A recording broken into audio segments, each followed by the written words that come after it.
Hi everyone, welcome to our YouTube channel Black Diamond. तो आज हम लोग ओपन कास्ट ब्लास्टिंग से रिलेटेड कुछ टर्मिनोलॉजीज़ को डिस्कस करने वाले हैं, क्योंकि कमेंट सेक्शन में कुछ कमेंट आए थे जिसमें पूछा गया था, बोला गया था, बहुत सारा रिक्वेस्ट था कि ओपन कास्ट ब्लास्टिंग से रिलेटेड वीडियोज़ बनाइए। तो ओपन कास्ट ब्लास्टिंग से रिलेटेड पहले कुछ टर्मिनोलॉजीज़ को डिस्कस करते हैं आज की वीडियो में। तो सबसे पहले होता है बर्डन, देन होता है स्पेसिंग। तो पहले हम लोग समझते हैं कि बर्डन और स्पेसिंग आखिर हम लोग बोलते किसको है। तो देखिए यहाँ पे बहुत सारा होल का लाइन है, ठीक है, बहुत सारा होल का लाइन है। इसमें जो पहला होल का लाइन है, इस होल के लाइन का बीच और ये अगर फ्री फेस है, ठीक है, तो इन दोनों के बीच का जो दूरी होगा, इस दूरी को हम लोग बोलेंगे बर्डन, ठीक है। मतलब फ्री फेस से लेकर के जो लाइन का पहला ड्रिल होल का लाइन है, उसके बीच का दूरी को हम लोग बर्डन बोलेंगे। साथ ही साथ इस लाइन से दूसरा वाला लाइन, यानी कि जो ड्रिल का लाइन है, दोनों ड्रिल लाइन के बीच का जो दूरी है, इसको भी हम लोग बर्डन ही बोलेंगे। ये जो पोर्शन है, इसको भी हम लोग बर्डन बोलेंगे। इसका मतलब समझते हैं कि बर्डन क्या है। तो बर्डन फ्री फेस से लेकर के जो पहला लाइन है उसके बीच की दूरी, उसको भी बर्डन बोलेंगे, यानी ये पोर्शन भी बर्डन है। साथ ही साथ दो लाइन के बीच की दूरी को भी बर्डन बोलेंगे। मतलब ये सारा का सारा जो दो लाइन के बीच का दूरी है, सारा का सारा बर्डन है, ठीक है। तो ये हो गया आपका बर्डन। देन अब बात करते हैं स्पेसिंग किसको कहते हैं। तो स्पेसिंग तो और भी सिंपल है यार। स्पेसिंग को समझना है तो किसी भी एक पर्टिकुलर लाइन ले लीजिए, कोई भी एक ड्रिल होल का जो लाइन है, मान लीजिए ये वाला लाइन को हम ले लेते हैं। तो इस होल और इस होल के बीच का जो दूरी है, इस दूरी को हम लोग बोलेंगे स्पेसिंग। इसी तरह से अगर कोई दूसरा लाइन लेते हैं, मान लीजिए ये लाइन ले लें, तो इस होल और इस होल के बीच का जो दूरी होगा, इसको हम लोग बोलेंगे, इस पर्टिकुलर पोर्शन को हम लोग बोलेंगे स्पेसिंग, ठीक है। तो बर्डन और स्पेसिंग में बस यही अंतर है कि बर्डन जो है वो फ्री फेस से लेकर के लाइन के बीच का दूरी होता है, या एक लाइन से लेकर के दूसरा ड्रिल होल का जो लाइन है उस बीच लाइन के बीच की दूरी होती है। जबकि स्पेसिंग जो है वो एक पर्टिकुलर लाइन का एक होल से लेकर के दूसरा होल का जो दूरी होता है, उसको हम लोग बोलते हैं। ये नहीं कि इस लाइन का ये वाला जो होल है, यहाँ से लेकर के जो दूसरा लाइन का ये होल है, इसका दूरी को हम मानेंगे नहीं, वो फिर बर्डन हो जाएगा, ठीक है। तो आई होप स्पेसिंग बर्डन आप समझ गए होंगे। अब हम देखते हैं कि आखिर हम लोग बर्डन कैलकुलेट कैसे करते हैं। बर्डन कैलकुलेट करने का फॉर्मूला क्या है, ठीक है। तो बर्डन को कैलकुलेट करना है तो बहुत ही सिंपल चीज़ है यार। पहले आपको देखना पड़ेगा कि भैया हम स्ट्रॉन्ग डाटा में ब्लास्टिंग कर रहे हैं, स्ट्रॉन्ग रॉक है जिस बेंच पे हम खड़ा है, जहाँ पे हमको ड्रिल करवाना है, ड्रिल मशीन खड़ा है, हम माइनिंग सरदार या ओवरमैन है, हमको ड्रिल करवाना है। तो हम पहले डिसाइड करेंगे कि हम कौन से बेंच पे खड़े हैं। क्या ये स्ट्रॉन्ग रॉक है, कोई ऐसा चट्टान है जो फूट ही नहीं रहा है, इग्नियस टाइप का रॉक है, सेडिमेंट्री में भी है, तो कौन सा वाला है, सैंडस्टोन है, कहीं बहुत कड़ा चट्टान तो नहीं है, ठीक है। अगर बहुत कड़ा चट्टान है तो जो भी डाया होगा होल का डाया कैसे डिसाइड करेंगे, तो जो ड्रिल मशीन होगा, ड्रिल मशीन का जो ड्रिल बिट होगा, उस ड्रिल बिट से हम डिसाइड कर सकते हैं। जनरली भारत में 100 mm से लेकर के 300 mm डाया वाला जो होल होता है, इस रेंज का होल को इस्तेमाल करते हैं जनरली। लेकिन कभी कभी कुछ कंडीशन में 80 mm वाला भी इस्तेमाल करते हैं और 80 mm के नीचे वाला भी इस्तेमाल करते हैं। बट इन जनरल अगर बात करें तो 100 से 300 mm का डाया वाला होल, डाया वाला जो ड्रिल रॉड होता है, इसका हम इस्तेमाल करते हैं। इसी रेंज का होल होता है डाया का, ठीक है। तो यहाँ पे अगर आप कल्पना कर सकते हैं, तो मान लीजिए कि जो डाया होल है वो आपका 100 है, 100 mm है, ठीक है।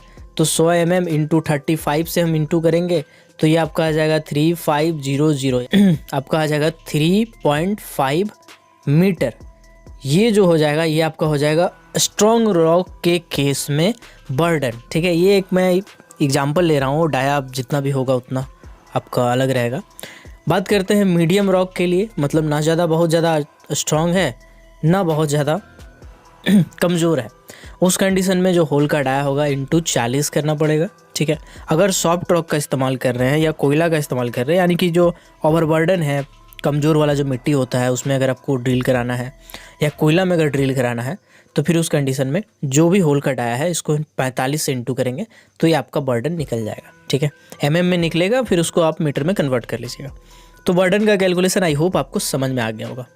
अब बात करते हैं स्पेसिंग का कैलकुलेशन हम कैसे करेंगे, यानी कि एक होल से दूसरा होल का कितना दूरी रहेगा, ये हम कैसे डिसाइड करेंगे। तो बोला गया है, इसका भी सिंपल सा ट्रिक है। अगर स्ट्रॉन्ग रूफ है तो बर्डन जो आप निकाले हैं अभी उसमें इंटू 1 कर देंगे। जैसे फॉर एग्जांपल अभी हम बर्डन आपको बताएं कि 3.5 मीटर निकाले थे स्ट्रॉन्ग रॉक का केस में। अगर बहुत मजबूत चट्टान वाला बेंच है तो उसमें आप 3.5 मीटर बर्डन रखे थे। तो इस कंडीशन में बर्डन इंटू 1 यानी बर्डन में इंटू 1 करेंगे तो 3.5 ही आएगा, ठीक है। तो 3.5 ही आएगा। इसका मतलब ये हुआ कि स्ट्रॉन्ग रॉक का केस में बर्डन और स्पेसिंग बराबर हो जाता है। तो ऐसा क्वेश्चन पूछा जा सकता है कि इनमें से कौन से केस में बर्डन और ओवरबर्डिंग मतलब बर्डन और स्पेसिंग जो है वो बराबर हो जाएगा। नीचे ऑप्शन दिया रहेगा कि बर्डन और स्पेसिंग दोनों बराबर हो जाएगा स्ट्रॉन्ग रॉक के केस में, मीडियम रॉक का केस में, सॉफ्ट रॉक का केस में, कूल का केस में, ठीक है। तो आपको स्ट्रॉन्ग रॉक टिक करना है। सेकेंड जो पॉइंट है कि मीडियम रॉक है तो बर्डन जो होगा इसको 1.25 से इंटू कर देंगे तो ये आपका वैल्यू आ जाएगा, ठीक है।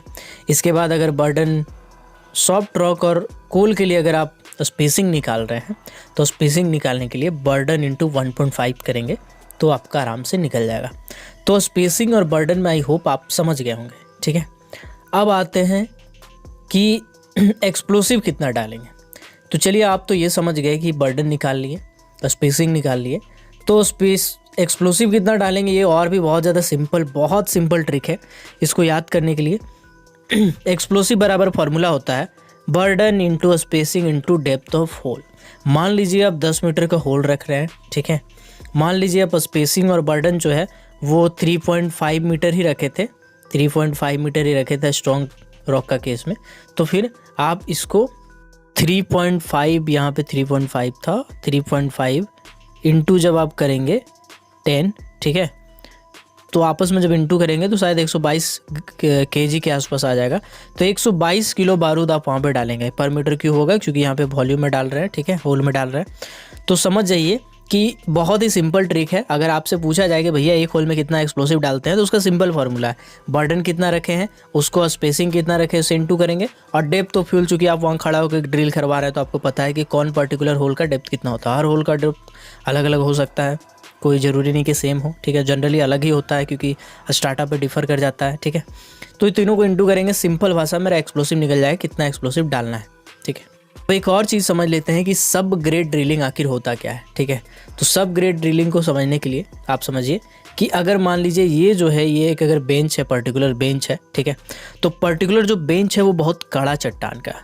इसको अगर हम ब्लास्टिंग करेंगे तो ऐसा करके कुछ जो टो है वो छूट जाता है, ठीक है। टो मतलब जो लोअर पॉइंट होता है किसी भी बेंच का उसको हम लोग टो बोलते हैं और अपर मोस्ट पॉइंट जो होता है किसी भी बेंच का उसको हम लोग क्रेस्ट बोलते हैं। तो टो के बारे में बोला है क्योंकि टो छूट जाएगा। तो इस कंडीशन में यहाँ पे आप रॉब सवेल चढ़ाना है, डंपर चलाना है ना, बहुत सारा HMM मशीनरी जाता है इसको चढ़ाना है, तो उसमें आपको काफ़ी समस्याएं होंगी। तो इस कंडीशन में आप क्या करेंगे कि जो ड्रिल कर रहे हैं आप, ड्रिल का जो लंबाई होगा उसको 10% ज़्यादा रखेंगे, 10% बढ़ा देंगे। इसका मतलब अगर मान लीजिए बेंच का जो लेंथ है वो 10 मीटर है, एक एग्जांपल ले लीजिए कि 10 मीटर अगर बेंच का लेंथ है तो उसमें 10% बढ़ा देंगे, बढ़ा के ड्रिलिंग करेंगे, यानी कि 11 मीटर का आप ड्रिल होल कीजिएगा, ठीक है। बेंच से 10% ज़्यादा लंबा आप होल कीजिएगा, है ना, क्योंकि बारूद भी डालिएगा और आपको ऑब्वियस ही बात है पता होगा कि बूस्टर जो होता है वो हम लोग होल में सबसे नीचे में तल्ली से सटा के रखते हैं। अगर मान लीजिए वहाँ पे कादा कीचड़ वगैरह पानी भरा हुआ है तो फिर 1 से 1.5 मीटर ऊपर रखते हैं, लेकिन नॉर्मली हम लोग तल्ली से सटा के ही रखते हैं। अगर सूखा होल है तो तल्ली से सटा के रखते हैं, तो इसके कारण यहाँ पे टो छूटने का जो चांसेस होता है वो कम हो जाता है, ठीक है। तो इसी को हम लोग बोलते हैं सब ग्रेड ड्रिलिंग, यानी कि कड़ा पत्थर में होल का लेंथ बेंच हाइट से 10% ज़्यादा रखते हैं, दैट इज़ कॉल्ड सब ग्रेड ड्रिलिंग, ठीक है।